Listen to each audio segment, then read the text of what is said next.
Over to the final game in the Sugar Bowl, third game on New Year's Day. Georgia, a 1.5 point favorite, minus 120 on the money line against the Notre Dame Fighting Irish.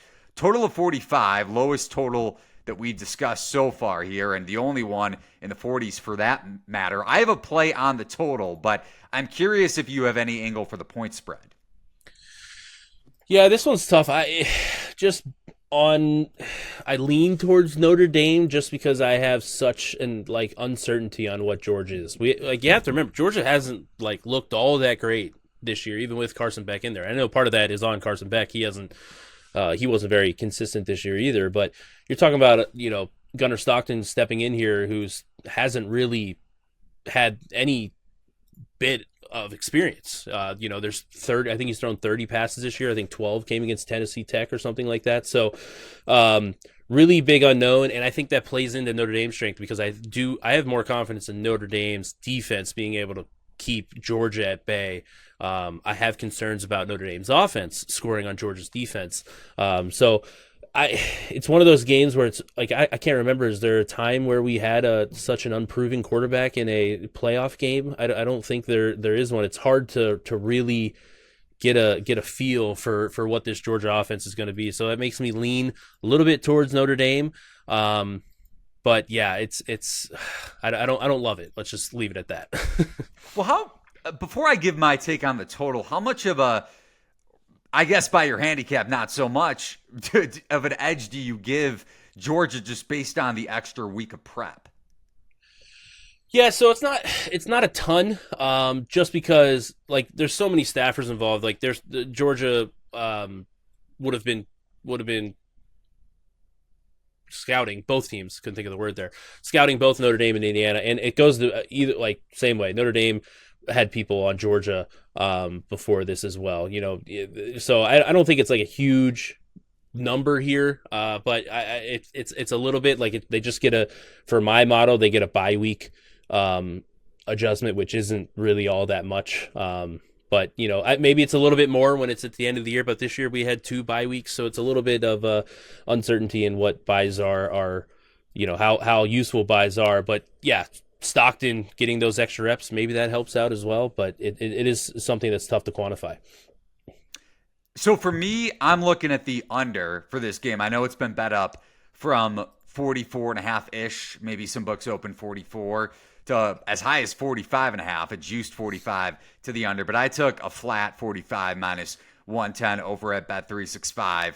So you mentioned Notre Dame's run defense. Georgia ranks 8th in EPA per carry allowed and 24th in defensive success rate against the run. And I'll have this in my write-up over at thelines.com. They also rank 21st in defensive havoc, which obviously includes turnovers forced and limiting or generating negative plays, especially on rushing plays. And I'm curious because I bet Indiana. I'll be honest, I'll raise my hand. I lost that one pretty early on. But I was curious to see how Riley Leonard was going to play in a negative game script. Now, this is where maybe they're not down by 2 possessions, but if Notre Dame does get down in the second half by a touchdown or so and they have to air it out because Georgia's run defense is playing to the level that the numbers show and the numbers say that I dictated, then how does Leonard perform, even though he's a dual threat quarterback in his own right? And then for Georgia on the flip side, I know Texas's run defense for that matter is better than what Notre Dame brings. And we saw Trevor Etienne have success, especially in the second half of that game in the SEC championship. Now, I know turnover variance was on Georgia's side, but to me, that's an interesting angle going into this game. A, the bye week for Georgia, but B, Georgia, even though the overall rushing efficiency isn't there throughout the course of the season, they performed well on the ground against an elite Texas defensive front.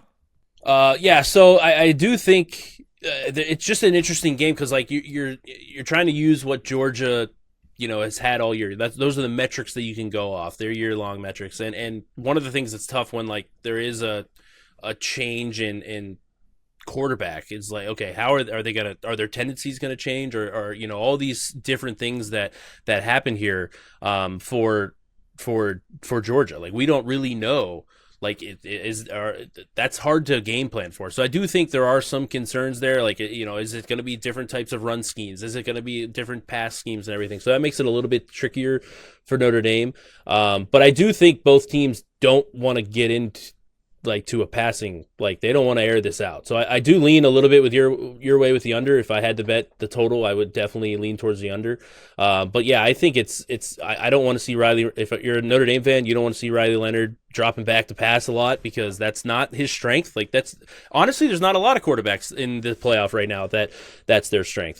So it's just not what they're built on. Jeremiah Love is awesome. His explosive play, like that 99-yard run, whatever it was, kind of flipped that Indiana game on its head. So I do have concerns for both teams trying to score the ball. So I might end up tailing your underplay. I just hate low 40s unders in college football. It's painful. But yeah, I think it's one of those things. If there's a deficit early, man, I don't know about I don't think either team's going to be able to catch up quick. So, this might be the old the rock fight. Make sure you take care of the football, don't turn it over. And I don't think there's going to be a lot of early down dropbacks in this game. Yeah, grind clock too. That's part of my handicap. If it leans towards Georgia, and for that matter, on the flip side too, trusting their quarterback in a negative game script, as you mentioned. I mean, 62 dropbacks overall for Stockton, 20 of them against Texas. Do you have any sort of quarterback rating on him overall, or how do you? Because I don't necessarily use a model for college football. I have models for college basketball and my NFL betting. But how do you kind of incorporate a quarterback like that into a betting model for a handicap in a game like this? Yeah, so the toughest part is you have to adjust for sample size. Like, he could have came in and had these crazy EPA success rate, everything, and it's one game. It really needs to be shrunk down.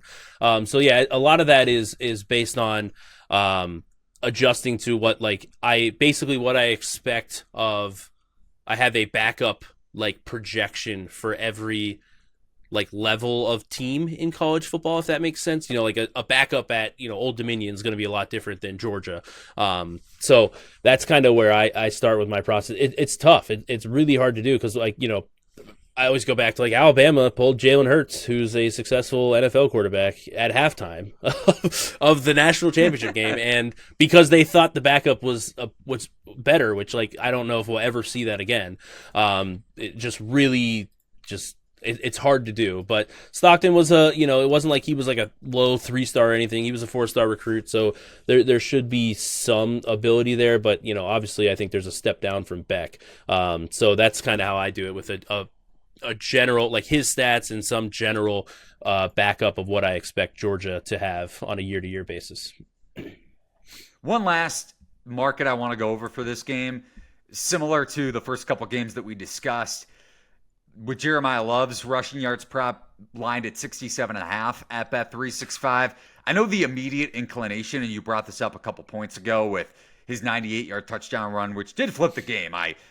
We can lament over our bets all we want, but probably not going to win that Indiana bet one way or the other, whether Love broke the game open on Notre Dame's second offensive possession or not. But 67.5 is probably a public bet to the over. Not that I really care about public betting splits at all, especially for player props. But like I mentioned with Georgia's run defense, I really like the matchup for the Bulldogs on that side of the ball, where I would consider the under. I know it's a low rushing yards prop, similar to your point about this being a low total, and taking an under is definitely a scary proposition, especially in college football. But I may look toward the under, even though that number is in the 60s. Anything there? Yeah, I would lean that way as well. You look through, I know his last 4 games have been all over that number, but there have been I'm looking at his game log right now. Florida State, 9 carries for 19 yards. Georgia Tech, 14 for 36. Stanford, 6 for 53, which is Louisville, 11 for 34. So he's so explosive. That's the issue. If he gets in the open field, he's probably going to ruin your bet maybe on one run. Right. That's the problem there. But you're that's the point of these markets, is you kind of have to hey, I'm going to go in I don't want to say similar to what Penn State's game plan against Boise State will be is like, hey, we cannot let Gentile, if he gets a 4 or 5 yard carry, cool, whatever. But like we can't let him have those 40 plus, 50 plus yard carries. George is gonna do the same thing. Like, hey, let's put the ball in Riley Leonard's hand. At least that's how I would have to assume they're gonna game plan, because that's what I think 99% of the population would do. So I would lean under, just hope that Georgia just doesn't stays gap integrity, and hope they don't let him get into the open field, because he is pretty fun in the open field, and I don't know if there's many people catching him. So, but I do agree with you. I think that's a touch high for this is the best defense they're going to play all year, and yeah, he's gone under this number plenty of times. And he's not like a workhorse back either. I know they've blown a lot of people out, so maybe this game will be different, but I think that's another angle that supports the under as well. Yeah, and a couple of those games, I know some of them were blowouts, but you brought up the touches there too. Relative to the opponent, granted, but still worth noting for this game, depending on how the game script flows.